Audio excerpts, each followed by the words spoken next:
Starting the recording.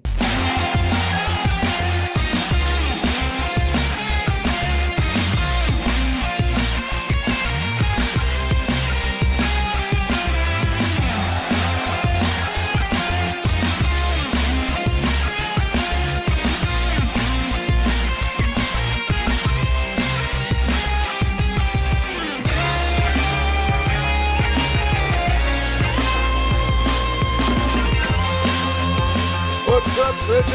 This is another episode of World 101 Podcast. I am your host, Larry, the Bearded Wonder. With me, as always, is my co-pilot, Eddie, the Blackstronaut V. Doki Doki Ped, Part 5. Seriously, eventually somebody needs to just stop panicking and figure their shit out. Get a handle on it. Now Doki Doki started a literature club. Oh, God, that too. Well, that Ugh. one is actually old. That game makes me want to panic. That the That PC game makes game? me want to do a lot of things, none of them good. Yeah, that freebie one. Oh, I heard review about it on Zero Punctuation. Yeah, I was going to say, for anybody that's curious, don't play it. Just go watch Yahtzee's review and be done with it. That's all that you need to do. Save yourself the bloody time. And also joining us, finally back from whatever hole he was hiding in somewhere. Actually, we talked earlier. I know exactly what hole he was hiding in. But joining us is Corey in Ultra High Def, Hudson Dairy. I'm here. Woo! And I'm not playing Doki Doki Panic. I'm playing Super Mario Brothers 2 like a normal human being. Yeah, you're playing the reskin version. Excuse you. Try it. I don't even know what that means. Somebody's going to take that out of context and call me a racist, but I don't care. It's nothing I've heard before. Exactly. Oh, Lord. So, Corey, since you've been missing the longest, the fuck have you been playing? What have I been playing? I haven't really been playing much this week. Let me tell you what, this has been, for a week that hasn't been busy, this has been the busiest week of my life. I know that feeling. But in all seriousness, I played about... Get used to it. Yeah. Yeah. Yep. Feeling it already. I've been playing Monster Hunter World. It's interesting. It's interesting. I went in like everybody was like, "Oh, all the Destiny people are jumping to Monster Hunter World." I'm like, "Okay." But it's not, you don't really level up, you just buy better gear or whatever, and I'm like kind of going through here. To be honest, you explain to me how the fuck there are still Destiny people. Don't ask me. I haven't played in like 3 months. So somebody else can. Ray Astorio can tell you that. He was on Destiny the other day. Odd. Well, he's jumping around. Destiny and Monster Hunter. I know. I saw him all logged into Destiny the other day. I'm like, he plays a lot of Destiny still. This confuses me. Like, you look at your friends and go, I thought you knew better. Listen, I'm a huge Destiny fan. I have a Destiny poster right here on my wall. I have a bunch of Destiny figures sitting over there on that shelf. I haven't played Destiny in 3 months, okay? I look at my time played on Destiny 1 and compared it to my Destiny 2 time. Let me tell you, it's like a week. Maybe. I'm embarrassed to say my Destiny 1 time, but I'm embarrassed to say my Destiny 2 time to say that I even put that much time into this game. But I've been playing Monster Hunter World. Let me tell you what, this game is giving me Breath of the Wild vibes a lot. Not in the sense of like structure or anything, but just in the sense of like I can kind of wander around this world and kind of do whatever I want and go explore places and, you know, fight monsters and get this cool looking gear that like you can level up, and some of this other gear is better, but you really don't know what it's for yet and that kind of stuff. And it's really cool, man. It's interesting. It's I fought a giant lizard the other day that ate another baby lizard. That was cool. And then while I was fighting, T-Rex came out of this tunnel and ate a giant bird. a lot of interaction that almost blew up my PS4. Talk about, dude, though, seriously, I've never heard a game on my PS4 make my PlayStation roar so loud. Wow. It is so loud It's when I pushing play it. Monster Hunter. And I have a PS4 Pro, and I'm playing it on frame rate mode. So, like, the graphics don't even look fantastic. It's just pushing the frame rate, and the frame rate's maybe a little bit over 30. Ouch. So this game's really struggling, but it's fun. It's cool. I've played about 6 hours. I really don't know what I'm doing still. I have this cool axe that turns into a sword when I press R2, and like it sets things on fire until the meter runs out, and then I can't use the sword until I charge up the sword meter on the axe. So I told Eddie I gotta ask because every time I see anything to do with Monster Hunter, my brain just says this is medieval Phantasy Star Online. pretty much, you're see, correct. It's, Yep, you're right. it's fucking not. told you. It's You're not right. though. Fucking No, told you- you. It's not. It is. It It's is not. push button internet to win. It's not. You can. I mean, it takes the a basic- while. Yeah, it takes a while to figure out what's happening, but like you're still teaming up with 4 friends to fight these giant creatures, and but the thing is like I started out, I made a female character because why not? And this armor I have on right now, very covered for a Japanese game, right? There's no like boobage hanging out. There's sleeves. There's a neckline. She's wearing goggles. She's got some like normal pants on.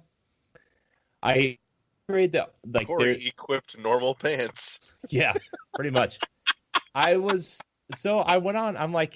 I was reading this stuff online. Everybody's like, try to go for the bone stuff because like the normal like medieval style armor, like the chainmail and stuff, has a higher defense, but it's lower in resistance to like fire and electricity and stuff.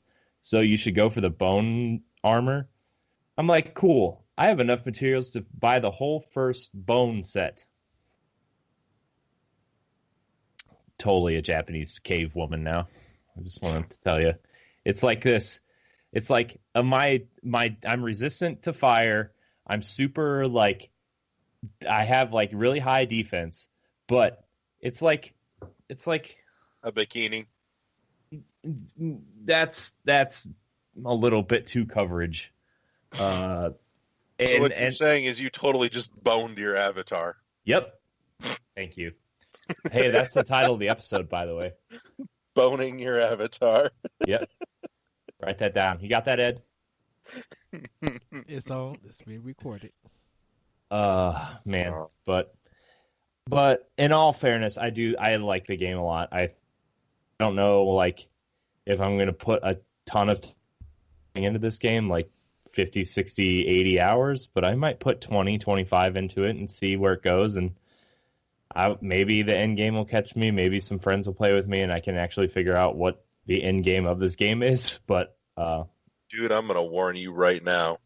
I got a fucking save file on my GameCube from PSO episode 1 and 2 that has like a solid 12,000 hours on it.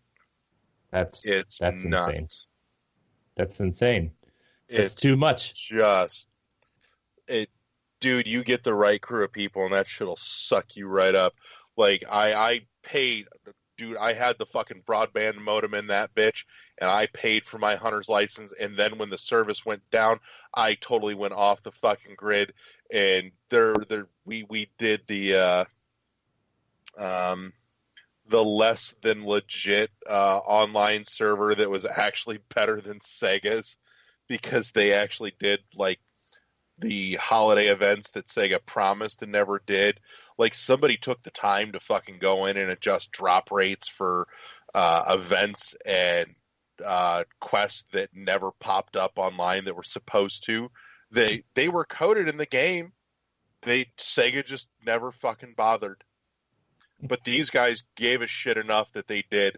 and they waited until Sega shut down the servers and there was no legit way to play it online anymore before they went up. And dude, it was super fucking easy to get set up on this fucking like dark web version of PSO. That shit was awesome. Are people still playing the Dreamcast version, like in some backdoor way? Yep. I'm sure they are. I suspect there's probably some folks still playing the Cube version to boot, because the Cube version was everything that the Dreamcast one had and more. Yeah. Because you got all of episode 2 in there too, which I didn't spend as much time with episode 2 as I did 1, but I played through fucking all of it all the same, and god damn, I spent so much time on that. It is nuts. But yeah, I know there's still a fairly strong community going on Blueburst, which, hey, by the way, dear Sega, fuck you. Localize that shit for the West like you promised 10 years ago, douchebags. Mm-hmm. At the very least, if you're not going to do that, you could localize the upcoming Switch version, you dickholes. Oh man! But besides Monster Hunter, to rein it back in, I guess. My bad. I am playing Celeste still. I die a lot in that game. I try to get through like 2 or 3 screens a night, and it usually takes me like a half hour. I know somebody's probably gonna make fun of me, but I don't care. I ain't gonna make fun of you. I am gonna curse you though, dude. I finally caved at your fucking recommendation, and I bought it. And I'm telling you, I am not having fun. Well, I'm sorry you don't like fun. Like, I'm trying to have fun. I seriously, like, I'm like, all right, there's something about this has to be good, and so, it's not clicking with me. I wanted it to. I'm not done trying it yet. I will go back to it, but I think maybe I just needed to put it down and step away for a while and maybe come back at it with fresh eyes. Maybe. But on your recommendation, I was not having fun.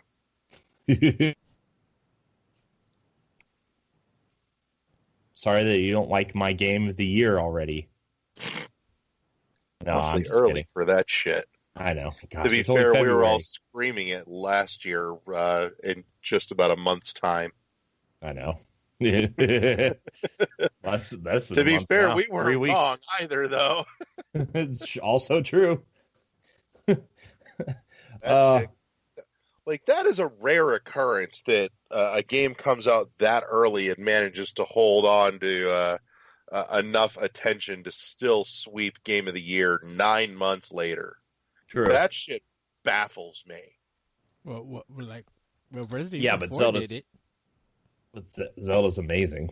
It It's is so hard. That's a major credit to its name. I'm just saying, usually that Game of the Year always goes to whatever the hell big holiday Call of Duty bullshit came out the month before. Well, like Resident Evil 4 held it longer, I think, before Zelda, because I think that came out like in January, and that held it for the whole 12 months.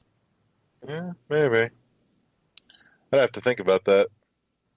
I'd have to look that up, actually. I don't remember. Just think of what Resident Evil 4 did for over the shoulder shooting.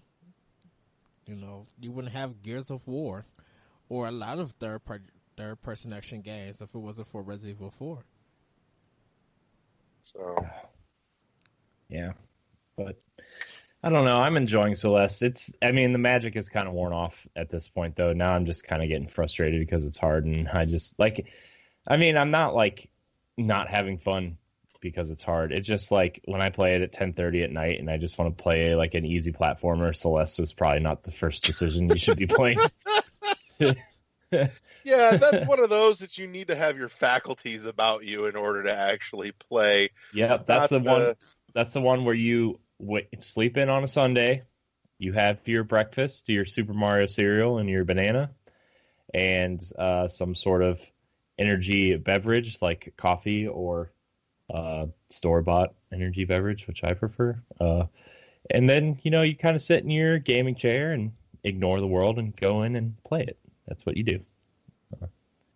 Not after you've worked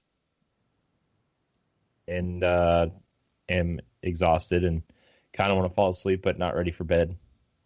Not the game to play. So. Ah. So.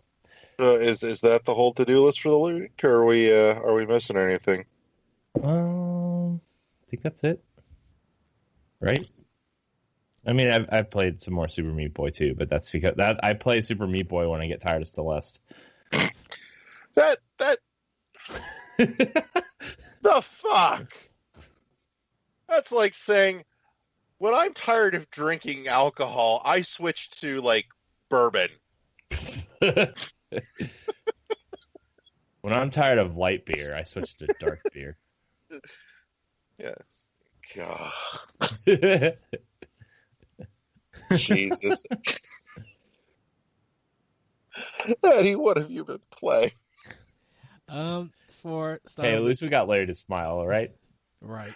Let me tell you, that's a fucking accomplishment after this past week. Holy hell. Yes. Nailed it. You did. Can I? Oh, okay. Yeah, as soon as you quit cutting in and out. I was waiting on you guys.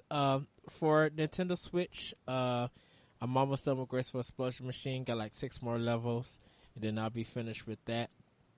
Really enjoying my time with that. Hopefully we get a sequel this year. Kind of want to get like, hopefully they do a level up system for the power ups. It just feels so limited right now. So hopefully they have some improvements in the sequel. Started up It'll Do for Nintendo Switch. I think I might have to play this game with a Pro Controller. This is a game that really needs a directional pad because the control for it is too loose. And just the way moving around and stuff, I'm just like, no, I need a directional pad. So I need to play it with a Pro Controller. Only played about 15 minutes of it. It's fine. It's nothing worth the $30 that is charged. It's probably like worth $14.99. Yeah. So I mean, it's not a bad game because I haven't gotten further on into it. Like I like the art style. The gameplay is fine. It's just the control for it. It's just like I understand the knickknacks and it's a physical game. So I can understand why they're charging that, but I'm like, it's more of a $14.99 kind of game. Ouch. Moving on from that, a little bit more of Lost Sphere that I play in Blaster Master Zero. Played a little bit more of that. For PS4, did some more Yakuza 0, getting further into that. Learning new techniques and just beating folks up in like office buildings and hitting them with chairs and do not walk signs, like the slippery when wet signs, knocking them up. Having fun with that and getting a good laugh. Monster Hunter World on PS4 and Xbox One. I started with both of my characters on both of them are males. On my PS4 one, I'm doing the Iron Lance, and with my Xbox One, I'm doing the Iron Katana. I'm actually further in that game on my Xbox One than PS4. And I haven't hunted out with anybody just yet, but it's getting good. It's getting good. The Xbox One version, yikes, what happened with some of the frame rates? Like, it literally, there was times that the game froze until it literally caught up, and I was just like, oh, what the heck happened? Like, it was even doing it a little bit on PS4 too, where it felt like frames were dropping and parts was like skipping and moving forward and stuff, and I'm just like, this is really inconsistent, and I don't know what system they made this game for. Like, I think people who play it when it comes out in the fall for PC, I think if you have a high-end PC, you won't have no problems. But people have been having problems with it on Pro, on the Slim, on Xbox Slim and Xbox One. I think the only people who haven't had any problems with it has been people on Xbox One X.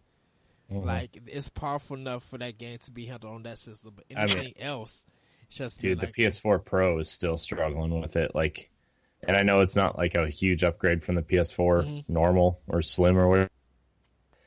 I mean, like I said earlier, that thing is. Ooh, I literally thought my PS4 was going to grow wings and fly out my window. wow. It sounded like a jet. It sounded yeah. ready to take off from out of my entertainment center. Corey's just looking at it, waiting for it to fucking transform and walk the hell out and go, fuck this shit, I quit. And it's weird that that's doing it on yours, because it's making that big sound on my Xbox One. Like the fan is going. I'm like, what the heck is happening? But then it'll go down and it end up being quiet. So I don't know what Capcom did. I know they had big ambitions for this game, but I don't know if this game is optimized right to be playing on a powerful system. And because like this was a big thing at Tokyo Game Show for PlayStation, so you expect it to even run good on Pro. But if it's not running good on Pro, that's a problem. Like Xbox One X is the one that's running this game, was running the game fine. Yeah. But I'm enjoying it and everything, finding new stuff and leveling up the gear and my weapon and stuff. I kind of find the attacks a little bit weird in that game, cause you really can't hit because of the way that you're hitting the monsters. Everything is horizontal. There's not really no kind of vertical attack. Like, you have to build up your vertical attack to use it. So it feels like everything that you're doing is like a thrust or it's a chop down kind of motion. And there's nothing that's going vertical because the enemies, like a chop down is a vertical motion. Horizontal. No, that's vertical. Oh, that's vertical. That's horizontal. Horizontal is your horizon. Diagonal. Sorry about that, everybody. It's doing. Eddie's been playing Horizontal Zero Dawn because he doesn't know which way the fucking sun's coming up. Look, it's been a long day. But I mean, it's doing a lot of vertical. And you have to build up to do your horizontal attacks, I should say. And because it's doing a lot of vertical movements, your attacks are not hitting the monster. So I don't know if that's because of the weapons that I have, and that you have to have certain weapons to give you a horizontal attack. But it's like, this is very weird. And because your weapon has a stamina bar, I don't know if you could actually break it, but it gets weak over time. And these hunts are taking 15 to 20 minutes long. Kill some of them are longer than that. I went on one that was 50 minutes the other day. Yeah. To buy some bone bikinis. That was weird. And some furry boots. They're like prehistoric Uggs. Oh, wow. All I need is some... To be fair, most modern Uggs look a vague bit prehistoric already. You're not wrong. Yeah. All I needed to do is go to the canteen and order some Starbucks or Monster Bucks. Star Monster. No. Latte. The logo's a picture of a dinosaur Chino. pulling its legs over its head. Yep, pretty much. I mean, but I'm enjoying the game. Hopefully, I know I got to play with Antonio. He wants to play it on Xbox One, so I'll help him do some hunts. But I'm enjoying it enjoying that. Last but not least, been playing Iconoclast on PS4. This game is quite long. Like, literally, I'm just like, ooh, this might outbeat Super Metroid in length, because this game, I feel like Metroid is not that long. Super Metroid is quite long. If you're trying to figure the game out, I think if you're bad at Super Metroid, it's maybe 7 hours long. It's Super Metroid. Super Metroid is long if it's your first time playing it, because you don't. because you don't know, because if you have never played the Metroid series and you're trying to figure your way through out some stuff and you don't know the tricks and everything, playing it for the first time is going to take you a while to do. It's not going to take you like 6 or 5 hours to beat. And Iconoclast kind of feels like that. You're kind of figuring your way throughout that game. So that's why it's longer. You know, plus Super Metroid don't really have any cutscenes or anything. So Does not. where Iconoclast kind of have cutscenes and everything. But like I said, you don't get upgrades or anything. But it takes you to different sections of the game. So it takes a while to figure out, you know, how to beat some of the bosses and figure out like where to go next. So, like if you play Iconoclast, like after you know everything, of course it's going to be a little bit shorter because you can fast forward some stuff. You know what to do, but it's longer in the sense that figuring out the game is quite longer than figuring out like Super Metroid or something like that. That actually brings up a question I'm going to hit you guys with the back half of the show here. Just something I was rolling around in my head in the last couple weeks. But in any case, anything else The way on the list? the way you say things are rolling around in your head all the time, Larry, it must be a circus in there. I want to see some lions and jumping through fire It's hoops. really and stuff. more like a bunch of fucking Hot Wheels tracks, just with Okay. marbles instead of cars. Okay. Are there super jumps? Do you got the No, because boost? at that point I would lose all the fucking marbles. Not one of them would make that jump. Wow. Okay, fair. They just don't have enough power for that shit. Gotcha. It's like when you're playing Roller Coaster Tycoon and you want to jump in there.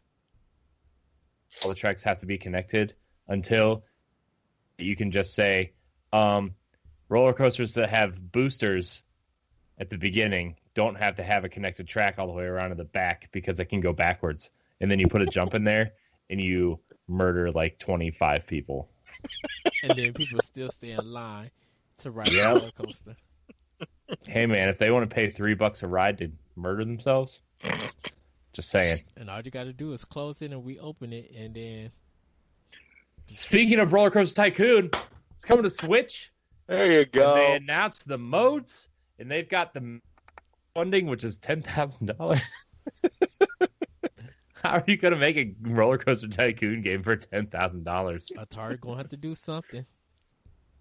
Better hope those hats with the speakers in them take off because Should they better hope people buy the game? They promise royalties for people who donated. I don't even think Atari knows that Atari exists sometimes. But yeah, but that's what all I've been Like playing. every once in a while, the CEO of that company wakes up. It's like, "The fuck am I doing? Wait, Where am what? I?" What year is this? The hell is a video game? What are you talking about? What are these compact discs we're putting these things on now?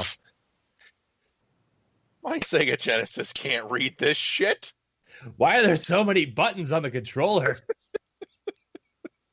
How do you control a game with 2 joysticks? The hell is a resolution? It's not New Year's.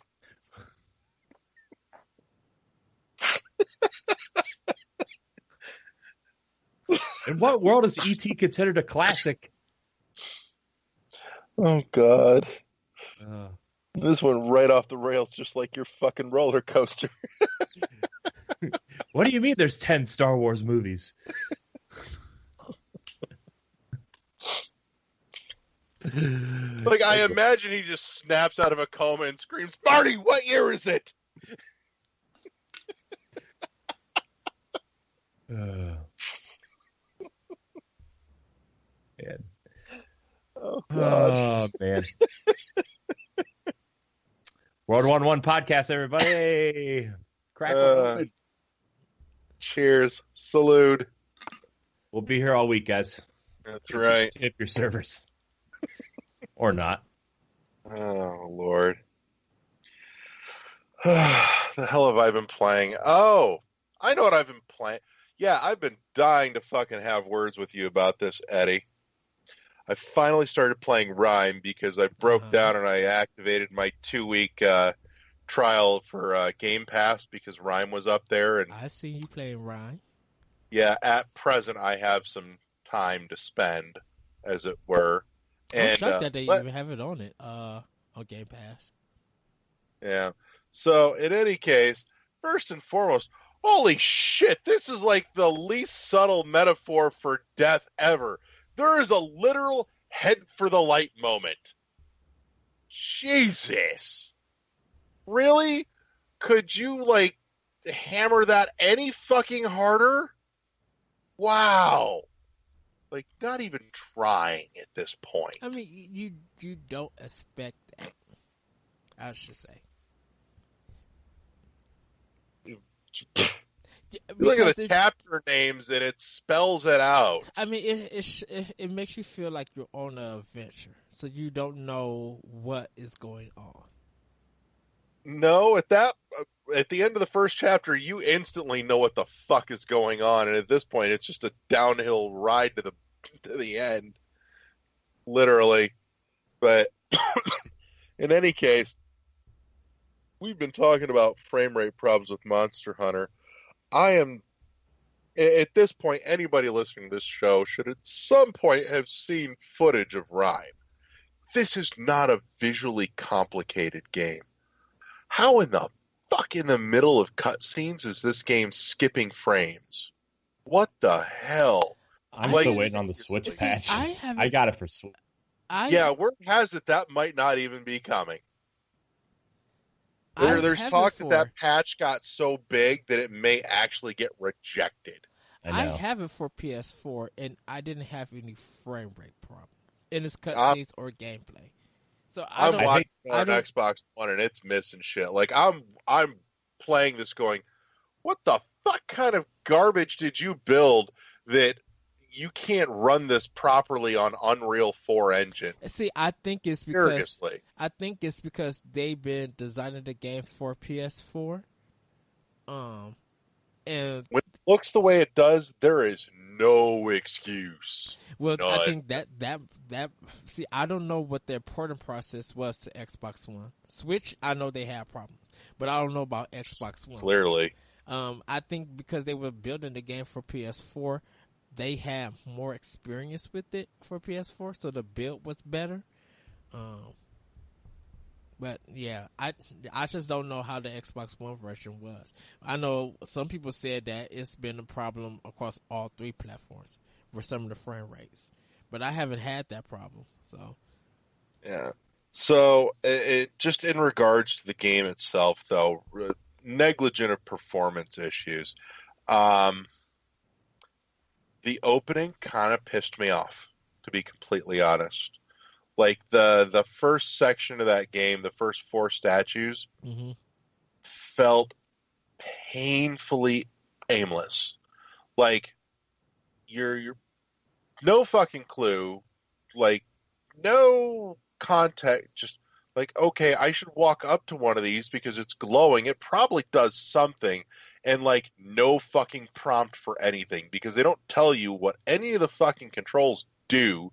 And half of the buttons on your damn controller seem to change what they do depending on where you're fucking standing. There's no goddamn consistency and nothing to indicate that the context has changed other than push it and take a guess, which is super fucking annoying. Additionally, the whole ledge thing, somebody really should have, at this point, I know they were trying for subtle and immersive. They went too far in the wrong fucking direction. That whole white paint thing, it's too close to just being decorative for anybody to go, oh, this is a cue to be fucking useful. That just irritated the piss out of me. But at this point, I'm starting to come to grips with the fact that I'm just getting old and curmudgeonly about video games, and I just don't have the tolerance to deal for other people's fucking guesswork at this point, and that shit just annoys me. But that being said, once the pieces fell into place, it started to straighten out a bit, and it got better. And then the end of the first chapter happened. And then I got really not happy about it. When you Because went in the tower, start walking towards the tower. I'm talking the literal end of the first fucking chapter, the beginning of the second. I was so not happy because I was actually enjoying spending time on this fucking island. Like, I was totally ready to situate into a game where I got to delve deep into this island, and there were many great fucking mysteries. And suddenly, I'm no longer on the island, and the island is fucking gone, and it just didn't actually mean anything. Which, granted, the whole game is about dying, so the whole thing is transient anyways. But I was still kind of excited for it. I will say, though, like I said, the first part of this game made me feel like somebody played The Witness and went, we should do that, and then tried to do it, but didn't do it well. Like, it felt too aimless to me until, like, certain things were pointed out, and then I'm like, okay. Because it does not communicate well. The Witness fucking communicates well, but The Witness is actually about communication. Well, yeah, this it's a puzzle game, so...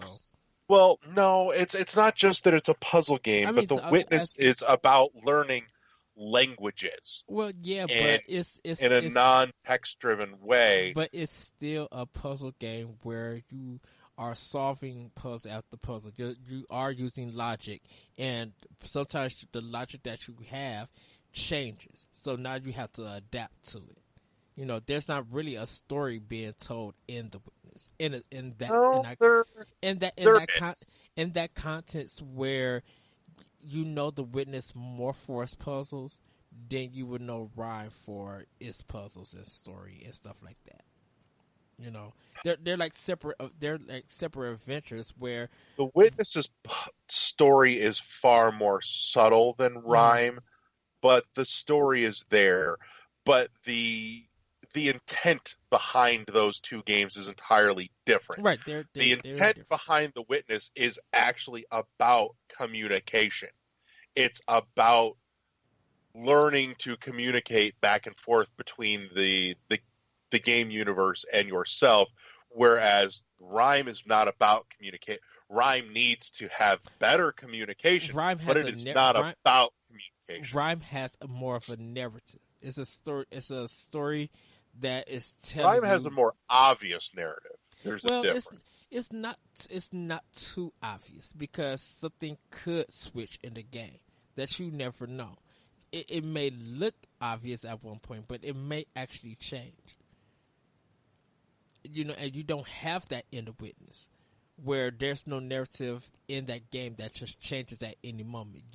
You're just learning the puzzle. You're just learning and have to adapt and change it up, because I don't know if The Witness like teaches you new things or anything. It does. That's kind of the point. Like I said, it's all about communication. It is about communicating a language to you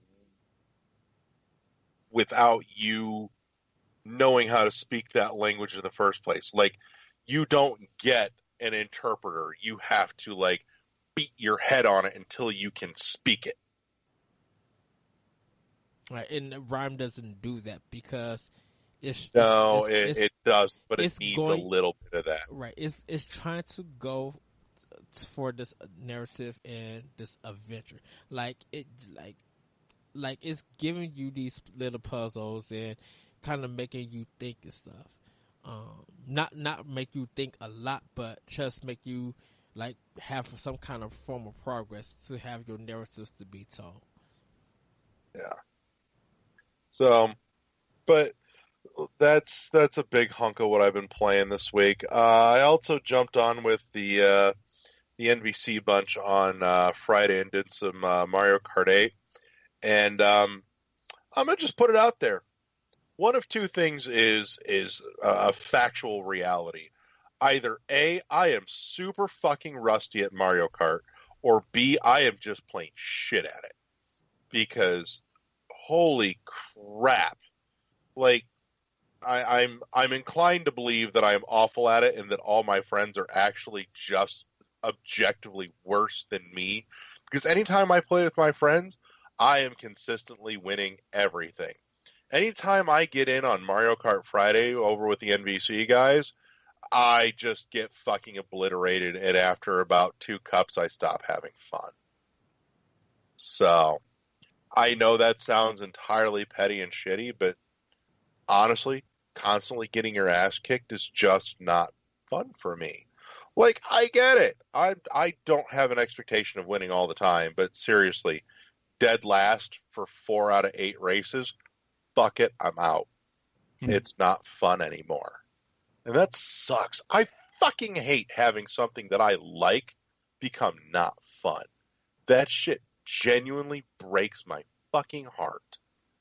You know, it makes me sad.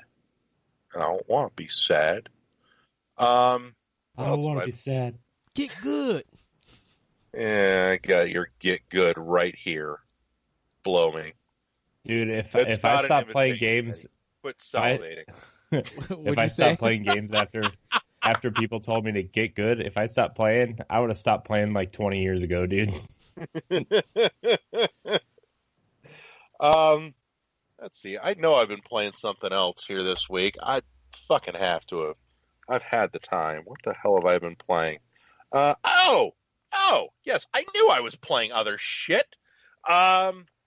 I spent a little bit of time with Wolverblade, finally. I bought it several weeks ago and haven't touched it up until this week. It's middle of the road. It looks pretty. It has that whole hand-drawn sprite thing going for it. I had vague callbacks to Castle Crashers, but instead of like hand-drawn silly, it's hand-drawn super fucking serious. It's delightfully bloody and gory, but it is super fucking basic. Like, I played it and I just thought to myself, I would rather be playing Golden Axe. Like, this game has a super fucking serious story and everything, and I just don't give a shit. Like, I just, every time it has a little story bit, I'm like, stop talking. I just want to go back to killing shit. Is it a 2D platformer? Or not a platform? It's like Golden Axe. It's like Castle Crashers. It is a side-scroll beat-em-up. Oh, side-scroller. Okay. Oh, yeah. And it is intended to be hard as nuts. It's just, it feels needlessly cruel. I'll grant you, like, Golden Axe got kind of brutal towards the end. This game from the outset just feels like it is designed to make you not progress. Like, it's like one part of the game says, I want to tell you this epic tale. And the other part says, you're never gonna see it. Is there a level up system to it, or just? No, it's just, you know, keep punching everything and move to hope the right. You don't get hit, but you will. So yeah, it's the definition of mixed bag for me. Also spent a little bit of time with kind of a less than talked about game on the Switch. I've been playing some Koi. It is a fairly mellow game. It's a giant fetch quest, that an escort mission. That's all it is. It's like find the right colored fish and drag the right colored fish to the right color flower and make the right color flower all pretty again. And don't let the blackfish eat you. That's it. It's got a little minor variation to it throughout, but that is the absolute foundation of the game that you will just continue doing until you get to the end.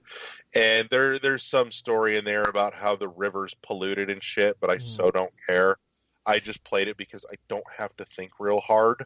I thought it was like a Zelda clone. No, from the way that it looked like a Zelda game. It's a very mellow. You do not have to try hard game, and I needed some of that this week. I needed to just be able to tune in, drop out. So, and that's what Koi let me do. Aside from the goddamn Simon Says thing, that just annoyed me. There's a couple parts where you've got to make tree branches go away, and it's just a memorization thing that just felt tedious to me. It almost ruined it for me, but I was just not in the mood to deal with it either. So I can't say that it breaks everything for anyone. It was really probably just my mood more than anything at the time.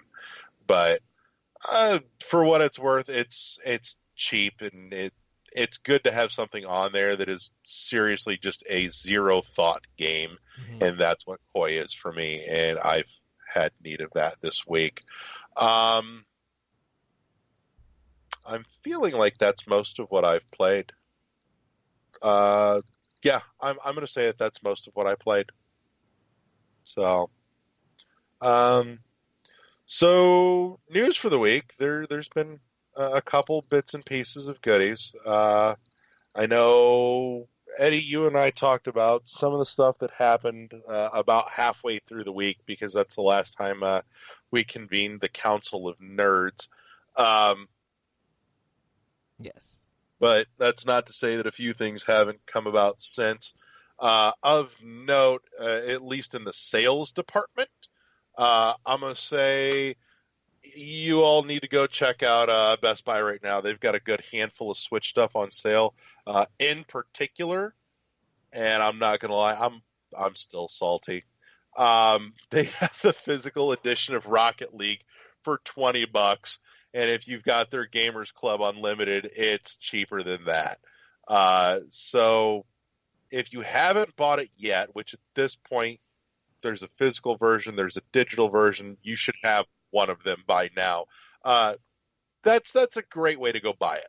Also, there's supposed to be a patch coming down the pipe here to pretty up the visuals a little bit. I don't expect it to run on par with the Xbox One or the PS4 version, but it's supposed to get it at least a little bit closer. So that's a thing. Let's see what else. Oh yeah, there is a totally fucking hot sale on the eShop on the Switch at the moment too, because Golf Story is on sale. So if for some reason you've been holding out, that's a thing that you're going to need to buy right now, because it is the second greatest golf game ever made. Additionally, Rocket League is on sale on the eShop too. So if you don't give a shit about having a cartridge like some of us, and that's fair, that's an even cheaper way to get it. So that's well spent. Yeah, I know. I'm with you there. Yeah. So speaking of not wanting to have a cartridge, for those of us that do still appreciate a hard copy, Nintendo has given us the big middle fucking finger with their upcoming plans for finally getting the My Nintendo shit linked in with the Switch in terms of rewards. They just announced this past week that you will be able to trade in your gold coins on your My Nintendo account for credit on the eShop at a rate of 1 coin per 1 penny, basically. So your 700 coins equates to $7. Great job. Here's the problem. Your digital games will get you 5% of the purchase price in gold coins. So basically you're getting 5% cash back. Your hard copies, 1%. What the fuck? Seriously. Like, I get it. You want us to go all digital and help cut your costs. If you're going to do that, though, you seriously... And this is just problematic across the industry. You want us to go all digital? You need to bring the initial price of digital down. I should not be paying give me a same. console that has a hard drive in it. But Yeah, that too. I mean, that goes for PS4 too. With the And that's what I'm getting at here. Is that, like I said, this is an industry wide problem. Well, they don't want to cut. Like, nobody wants to switch to all digital, so they have to keep the prices at parity, so they don't piss off the brick and mortar stores. Right. Like that's the only like. I mean, They want it both ways. They want to enjoy the higher profit margins from all digital, but they don't want to piss off, like you said, the brick and mortar. I mean, and it's like at some point you have to make a fucking commitment somewhere. Just get it done. Well, of course, it's because with trade-ins and stuff, they're trying to avoid that. And with the Nintendo's probably looking at when GameStop have their announcements that they're up from profits from used games and stuff like that. Companies they don't like that. So if they can, like you said, if they can make more profit digitally, they're going to do it that way. It's just more easier. But you actually got to think about who's buying digital, who's buying physical, because some people probably don't even pay attention to my Nintendo on either buying digital or physical. They should be, because it's tracking their fucking purchases to their account. They're tracking their purchases and stuff, but when they had to think on the eShop, because there was a better value, people were keeping track of that. But don't forget, there wasn't too many games coming out on the Wii U for a lot of people to really care. Compared to now, where there's just tons of games on the eShop, and hopefully soon physical, that people will go and buy and get a bigger value. There's a bigger market on the eShop with games that they could buy than in store at the moment. So of course you're going to get 5% because there's just more games on the eShop. There's more indie games and stuff. Yeah. The other thing too is the other thing about physical copies is that even though you buy them, when you insert it into your system, it doesn't add your points to your account right away. You have to go into a menu and add them manually, and which is also a lot of people get confused about that. People don't know. I don't know. I didn't think it was that confusing, but then again, I don't think it's minority. But somebody's gonna.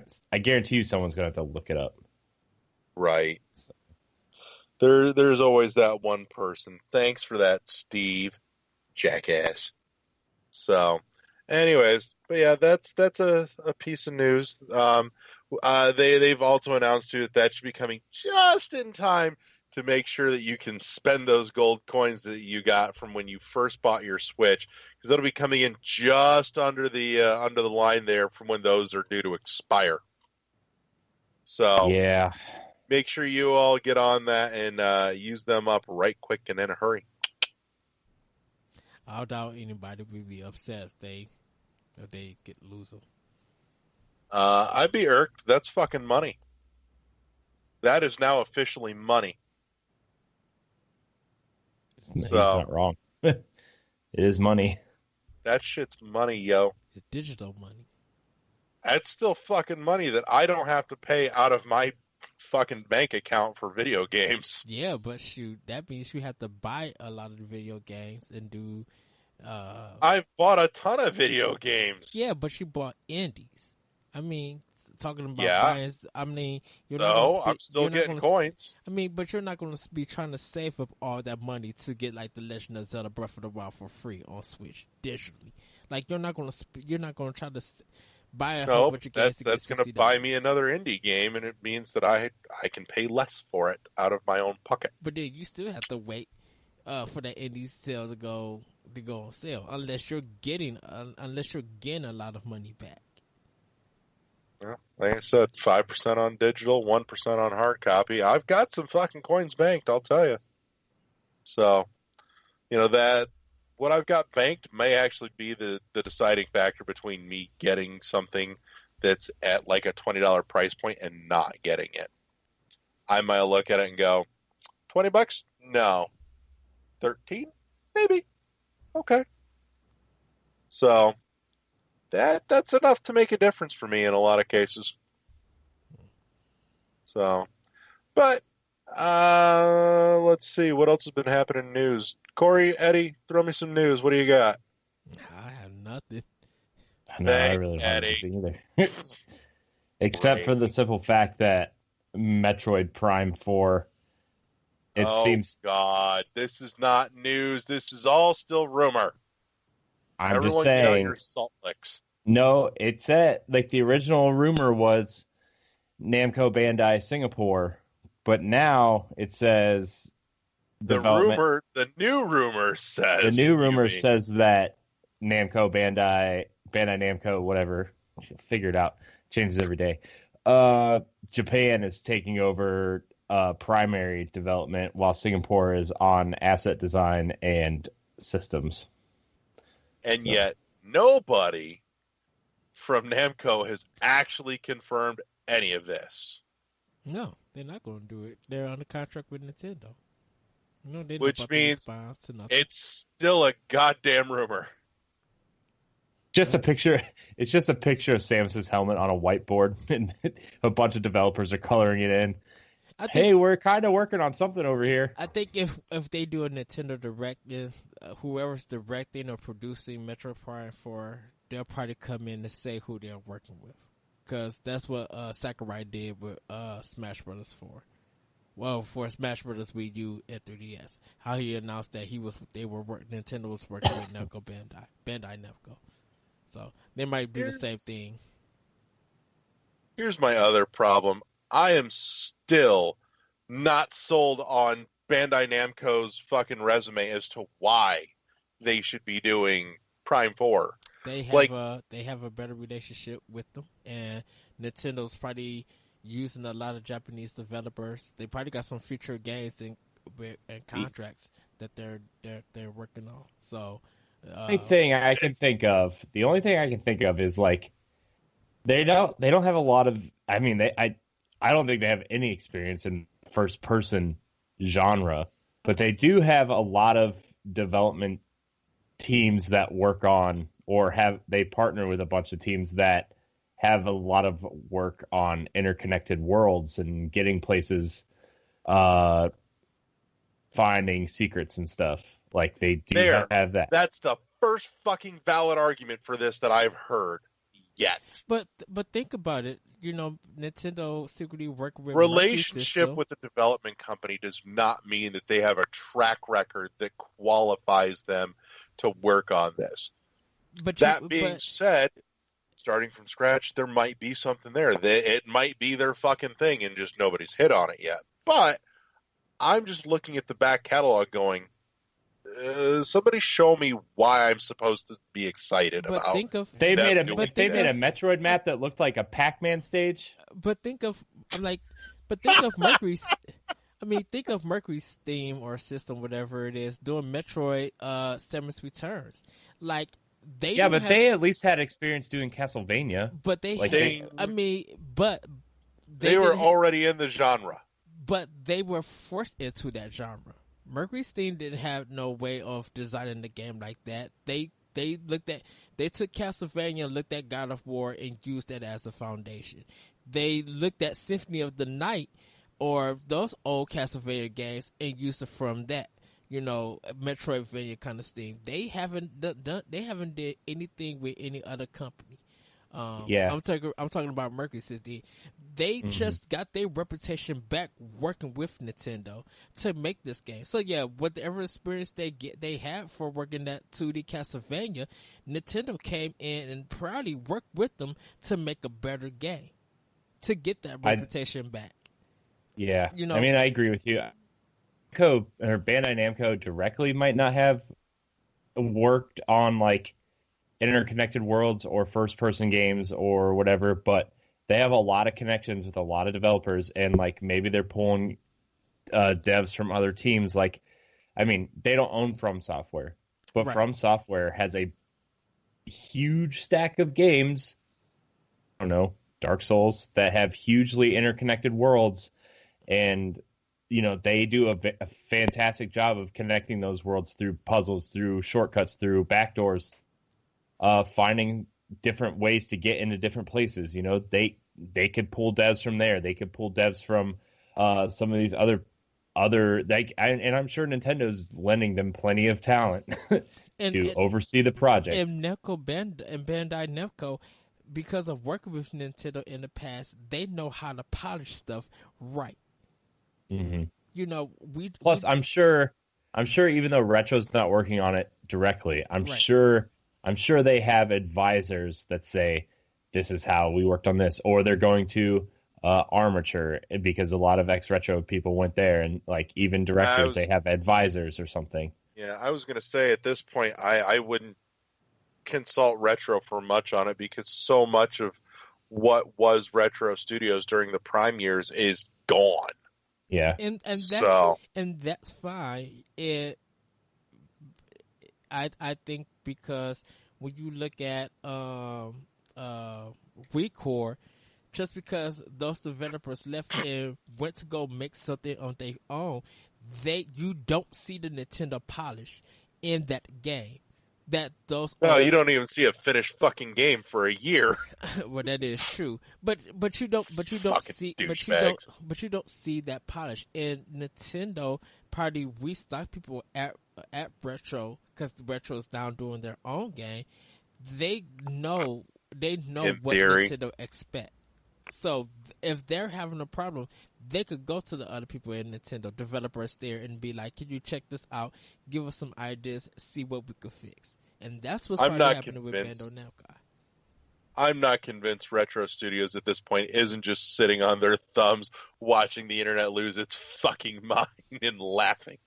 No, I think they're focused on. Well, of course, they're focusing on their next game. You know what would be surprising if someone like Activision was doing Metroid Prime 4, or somehow they got the DICE engine from EA and they're doing it with another company. Like that would be the most shocking stuff if that happened. Not them working with Bandai Namco. If it's true, good for them. Just make sure that it's polished and give us a good product that we could talk about. I mean, I think like Smash Brothers makes a little bit of sense, right? Because they had the background in fighting games. Yeah, I I can follow. I get like the open world, connected world stuff from still like if Nintendo wants Metroid to matter in 2018, they need a decent anything. And does a Japanese company who makes primarily arcade games and works with Japanese developers to make these quirky action RPGs have what it takes to make a Western style first person shooter game? Yes. Like, Yes. Completely so, because Western style designers are so stuck they can't get out their rut of designing anything else.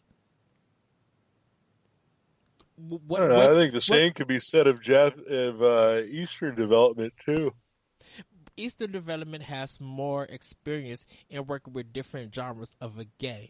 They don't sit on two titles and send those two titles out almost every year. I mean, if I was to choose a Japanese company to work on a Metroid game, like a Metroid Prime game, it would be Capcom, just based on what they did with Resident Evil 7. Like, I mean, now they have first person experience with an interconnected world. Like, granted, that is a small one, but I mean, well, they know how to make a Zelda game, so of course it would be smart for them to go with Capcom to make a Zelda game. Yeah, I mean, look, I expect Metroid Prime to be nothing less than good. Right. I mean, Nintendo's going to put their Nintendo polish on it. They're overseeing the project. It's not like they're like, "Hey, Bandai Namco, here's Metroid. Have fun. We'll see it when it's done." You know, It's not like they're pulling one of those things. But like, it's still like really kind of worried's not the right word. I'm more confused on why they went that route instead. And you know, I can't wait to see what the game looks like. It always happens with Nintendo that people get confused, and then when they play and it clicks, they enjoy the game. That might be said something different for Star Fox Adventure, but hey, the intent for Star Fox Adventure was to put you in the pilot seat, and because a lot of their playtesters and Platinum, I and think the Nintendo, intention of Adventure was to take you out of the pilot seat. I mean, Yeah, the intention of Zero was to put you in the But- pilot seat, but and then that crashed and burned. But I think because most of them were so used to playing it at Nintendo, and not a lot of us get in our hands. So because we don't play games like that, we don't play arcade style where we're piloting the game and we're flying. We don't play a lot of that. Like last time I can actually say that I played it. It's the Star you don't Wars play that. arcade thing at an arcade thing like Dave and Buster's. Yeah. That's It's I cannot wait to see what this game is. I just hope that Nintendo goes to somebody and says, "Hey, maybe people like Prime 1, 2, and 3, so make it pretty. Put it on Switch." Yeah, at this point too, given the fact that we are almost guaranteed not going to actually have this game in our hands within the next 12 calendar months minimum, there is more and more rumbling that we may see a re-release of the Prime trilogy, which I would not be upset about. I would love to be able to pick that up and play that on the pooper. Yep. So You know what? I played Celeste on the pooper. I'm really trying to figure out though how they translate. I'm sure it's perfectly doable. It just I have a feeling that translating Prime 3 into stock controls is going to feel like it's missing something, because there was something genuinely tactile about so much of what they did with the motion control. And the components with the grapple beam especially just grabbed me, no pun intended. But I'm sure it's doable, and I would be surprised if somebody isn't, hanging out in the lurch working on it quietly. But part of me expects to see that announcement somewhere at E3. And it's So- out now. Right. Download it now. In stores tomorrow. They better give me a physical release. Yeah. That one deserves a second go around to the Steelbook as well. Yeah, because my Xenoblade Chronicles 2 Steelbook is a little lonely. Aww. Oh, Sad face. It's just up there, and like or the Fire Emblem one, but then it come with the Steelbook. That's right. this is, yeah, sad. No. I mean, my Steelbook is Axiom Verge, for Holland. Is it for Holland? No, Jotis, whatever that one was. Yeah, Joden. Yeah. And my Yakuzuki Kiwami Steelbook. I will say honestly, like and there's Persona 5. there's a stack of Switch games that are coming this year that I am totally jazzed for. I'm looking at most everything as it's coming out going, you're not on the list. I don't know that I care.